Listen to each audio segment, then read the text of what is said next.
Right now at noon, a teenager is charged with sexually assaulting a child he babysat. We'll have the details. Plus, the nation is saying goodbye to former President George H.W. Bush. How people are remembering the 41st in Houston. And Governor Walker is weighing whether to sign a sweeping package of bills that would weaken the powers of his Democratic successor. This is News 3 at noon. Good afternoon, and thanks for joining us for News 3 at noon. I'm Leah Lynchide, in for Mark, who's on a well-deserved vacation, I hear, in the Caribbean. Back here in Wisconsin, a little bit of a different story weather-wise. We are getting a little bit of sunshine today, but it's still pretty brisk outside. Let's head out to the weather patio to catch up with meteorologist Dave Caulfield. How's it feeling out there, Dave? Well, it is cold, just in one word, Leah. I found the sunshine that we had a little bit of yesterday, and I can keep that here for a while, so that's the good news. The bad news is I kind of lost temperatures and wind chills. We'll have to be dealing with some colder weather over the next few days, especially as we start the morning hours. A live look in Madison at that sunshine on the WISC-TV Skycam. Doppler track is quiet across much of southern Wisconsin. A few flurries making their way through La Crosse and Camp Douglas. I doubt a lot of that is actually hitting the ground, but don't be surprised if maybe we see just a few flurries later on this afternoon. No major impacts, though. Temperatures are in the low to mid 20s, but when you factor in that wind after a cold front passed over us out of the northwest at about 15 miles per hour, it does feel like the single digits and low teens outside, and that is really going to be the best it's going to feel, because into tonight we lose that sunshine and we got clear skies overhead, allowing those temperatures and wind chills to really dip quite far into the single digits and even below zero for some of us, and temperatures are continuing to fall as well. At least we get the sunshine. We'll talk more about that sunny stretch of weather on the way and what to expect into next week in your first alert forecast in just a few minutes. Sounds like Mark made the right decision heading out to the Caribbean this week, huh? You know, the timing is very suspect. I have to say that. Good for him. All right. Thank you, Dave. 12:02 your time now. Topping the news this afternoon, a 17-year-old Reedsburg boy is being accused of sexually assaulting an 8-year-old he was babysitting. Police say the victim reported being sexually assaulted several times by Riley Roth last month, detailing accounts of being tied up and gagged. Roth is facing 6 charges in all, including repeated acts of sexual assault of a child. Now, some of those charges stem from another incident that allegedly happened in September. A criminal complaint says Roth was also involved in sexual acts with a 15-year-old. He is in jail this morning on a $25,000 cash bond. He should be back in court on December 28th. On the UW campus, police have a 21-year-old under arrest in connection with a string of thefts across the area. Police say Samuel Spencer stole cash, cell phones, and laptops from Camp Randall on campus.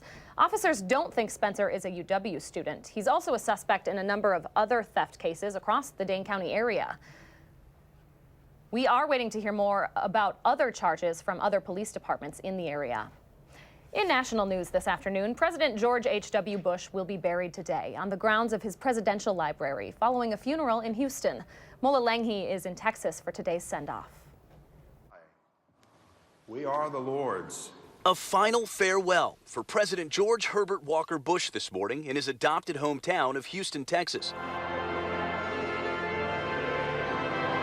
Family members and invited guests gathered in St. Martin's Episcopal Church, where George and Barbara Bush worshiped. U.S. and world leaders have been paying tribute to Mr. Bush since his passing last week.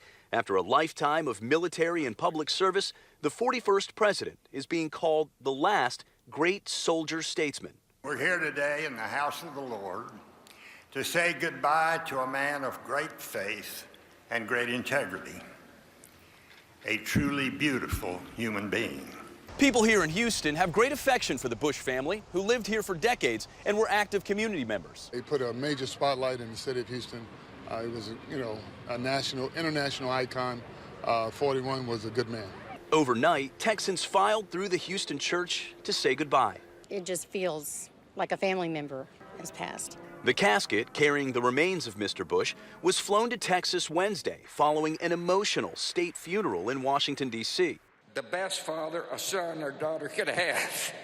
Following today's funeral, a train will carry Mr. Bush to the grounds of his presidential library in College Station, Texas. He will be laid to rest next to his wife, Barbara, who passed away earlier this year, and their daughter, Robin, who died at the age of 3. Mola Lengi, CBS News, Houston.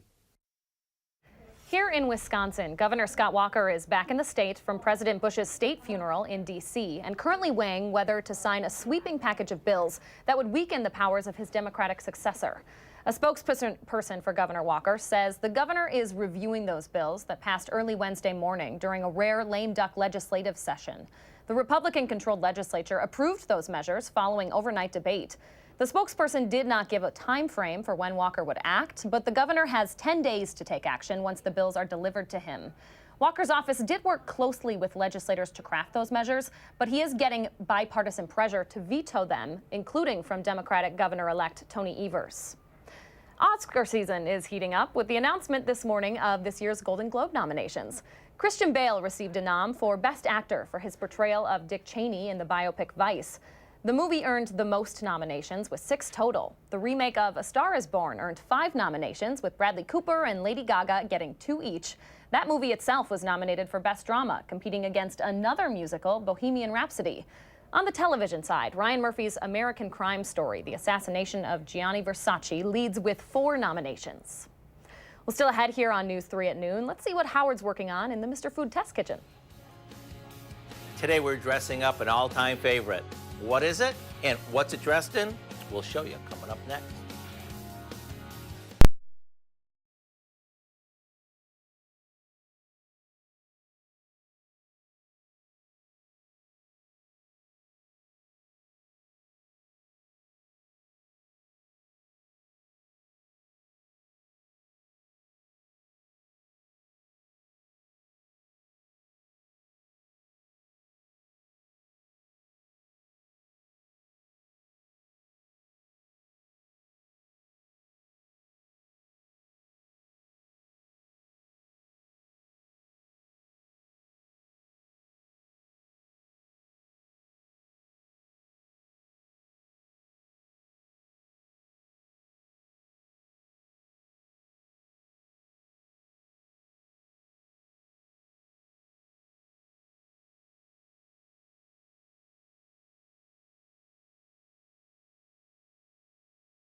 Whether we're invited to a holiday party and asked to bring something, or we're hosting our own, we often get stressed out just thinking about what to make. Well, worry no more, because today we have an all-time favorite that's really dressed up.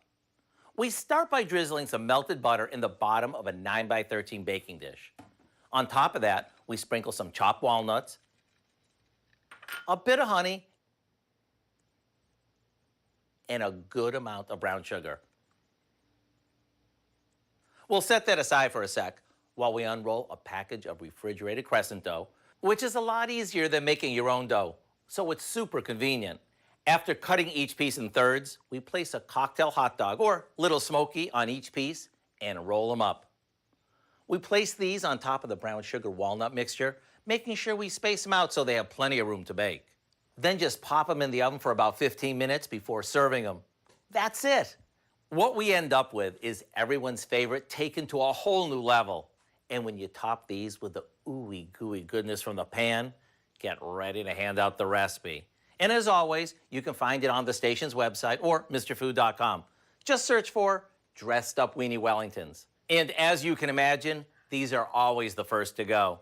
I'm Howard in the Mr. Food Test Kitchen with Kelly, who's always the first one to show up as soon as these come out of the oven. After all, she too, like you, looks for every reason to say, ooh, it's so good. Hey, that's my line. All right, I'm hungry now. Great option there for the holiday season.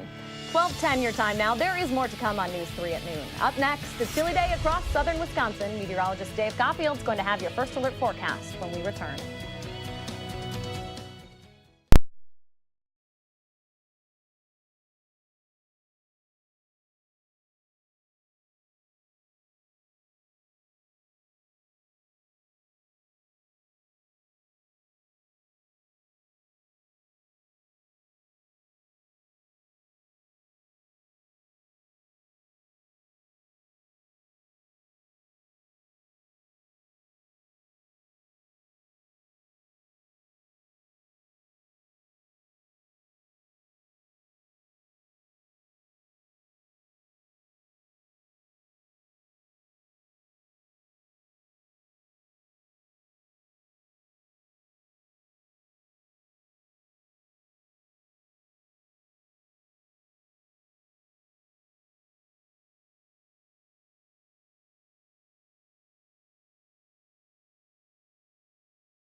Welcome back. A nationwide recall on some popular medications is expanding this afternoon, and we're taking a look at the top causes of holiday stress.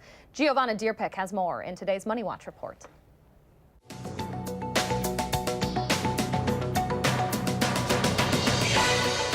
Wall Street is trading again after observing the National Day of Mourning for President George H.W. Bush. Stocks tumbled on renewed trade tensions between the U.S. and China. Members of OPEC agreed on a tentative deal to cut oil output today. The group wants to cut production after oversupply led to slumping prices.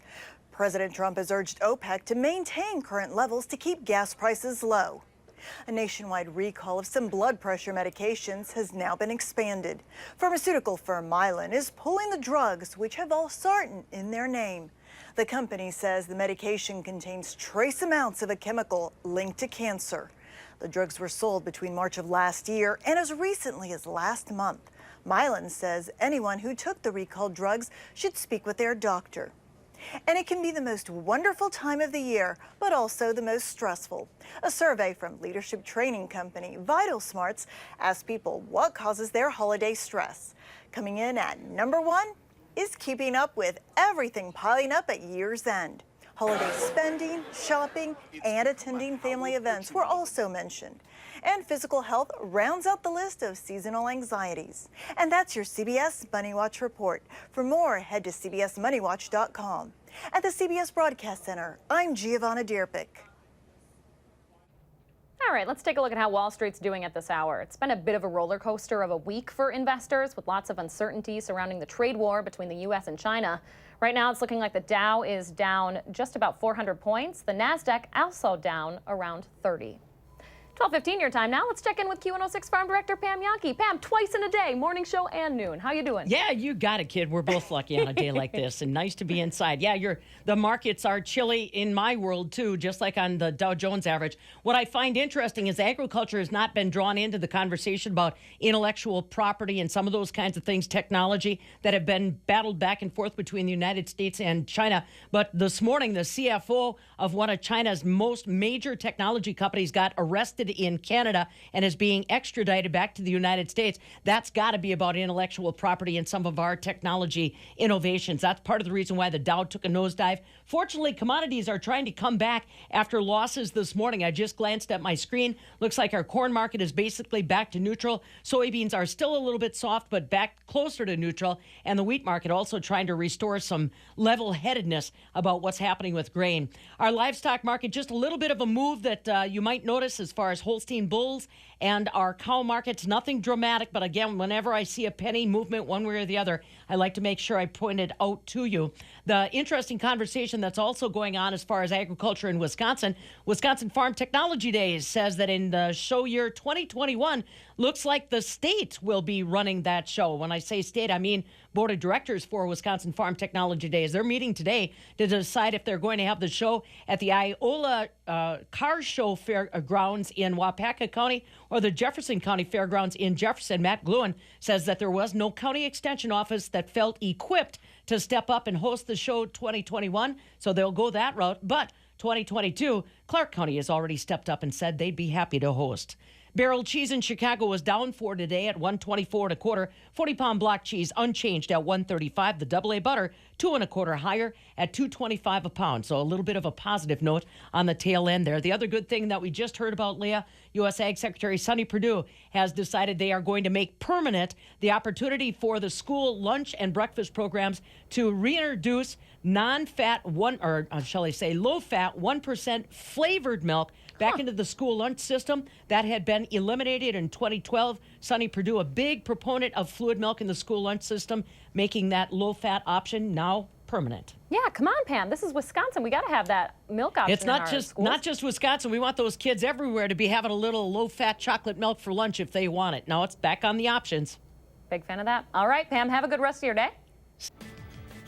Let's turn it over to Dave now. How's it feeling this afternoon, Dave? Well, I mean, you could put that chocolate milk outside for just a couple of minutes and it would be pretty cold because it is pretty cold outside and only getting colder with a polar air mass headed our way, bringing us the coldest air of the season just in time for tomorrow morning. So we do have an alert day in the forecast for Friday, especially in the morning because those wind chills could be about 0 to -10 outside. And high temperatures only getting into the teens, even with some sunshine on the way. And that's the troubling thing sometimes this time of year. We get the sunshine, but it's hard for the sun to do a lot of work because of that low sun angle. That's kind of why we get winter in the way that we do. So it can be deceiving just how cold it actually is outside. And it's been a little bit deceiving to start the month of December. Remember, in November, that was a lot of rhyming there, so excuse me for that. But in the month of December, already 3 days above normal in temperature land. In November,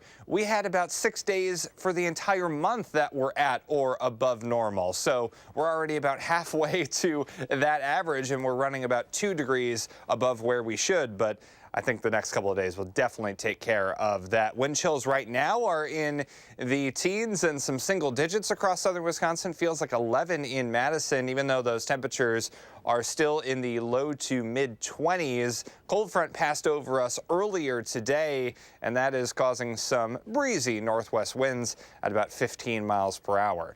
Downtown Madison on the Edgewater Skycam, at least we're getting that sunshine. If there's no wind outside and you just kind of stand still, it does feel pretty nice. And that won't last very long, unfortunately. About 10 degrees below normal for this time of year. A few flurries flying around closer to Camp Douglas and La Crosse. Don't be surprised if we see a few snowflakes this afternoon, but really nothing to worry about, nothing to concern ourselves over. Our high temperature trend is a bit concerning in the short term, much cooler than normal, but then we get a little bit above where we should be by the time we get into next week. Future track is showing things continuing to stay pretty sunny because of this high pressure system that will keep any bad weather away, which is good news, but we will see that sunshine and those temperatures cool down because of the source of that air is from Canada. Polar air mass comes into town and brings us some pretty chilly air, especially over the next couple of days and next couple of mornings.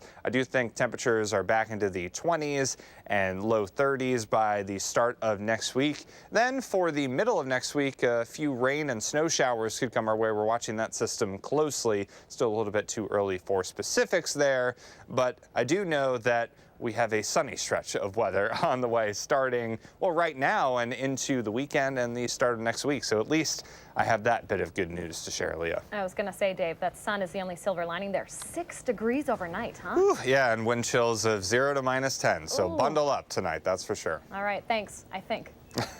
12:21 your time now. There is more to come on News 3 at noon. Up next, Marissa DeGroot from the Dane County Humane Society is here with our pet of the week. We're going to meet Gerald. There he is right there when we come back.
Welcome back. Marissa DeGroot from Dane County Humane Society is here this afternoon. She's bringing along with her Gerald. He is a 2-month-old kitten, right? Yes, he is, and full of energy. I absolutely love this guy, though, because he is so playful, but also he has a motor on him. When he is happy, you will hear that purr. Dave is in love already, I can tell. Yeah, and at first sight. there's something particularly special about Gerald, right? Yeah, if you can see kind of on Gerald's front legs there, he has kind of an interesting stance. So Gerald here has a condition. Yes, Gerald here has a condition called bilateral hemilia, which means he actually didn't grow all of the bones in his front legs. He's missing a couple. Right now, he is in no pain. He is healthy and happy and ready for a home.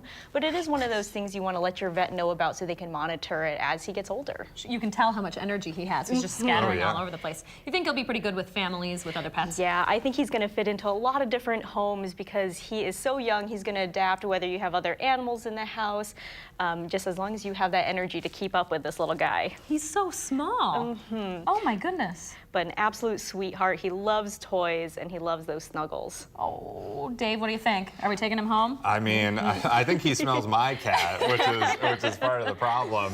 And so, how did he come to the shelter? He was actually found stray and brought into Dane County Humane Society. The rest of his siblings have all found great homes, and now we're looking for one for Gerald. And he's available right now? He is available over at our main shelter. Oh, buddy. All right, well, let's check in with last week's Pet of the Week. That was Bucky, right? Yep, we had Bucky on, such a high-energy, great guy, and he is going to be available at the shelter soon. You may not see him on the website right now, but if you're interested in meeting Bucky, just give us a call. Boy, what a good-looking dog. Such a handsome guy. And since we have little Gerald here, we wanted to mention a warning for folks this holiday season when it gets cold. Yep, as some of those stray cats, they might be finding nice warm places to hide out on these cold nights. So in the morning, we just suggest give a nice tap hood on that on the hood of your car to make sure there are no cats maybe hidden by that engine keeping warm. A very simple step can save a life. Good reminder there. All right, if you're interested in adopting or checking out other animals at the Dane County Humane Society, go to giveshelter.org. That's right there on your screen. Or you can set up an appointment at 608-838-0413. Thanks so much for joining us this afternoon, Marissa. All right, Dave's got a final look at our forecast. Yeah, it's a really important reminder, especially over the next couple of mornings, because wind chills are going to be very low. Right now, they're in the single digits, and we could be talking about wind chills below 0 overnight, but this afternoon, breezy and cold, temperatures staying in the 20s. Thanks for joining us for News 3 at noon. Enjoy the rest of your day. We'll see you back here for News 3 at 4. Making plans that are weather dependent? Get an accurate 12-hour, even a 10-day forecast. Download the Channel 3000 First Alert Weather app and start planning.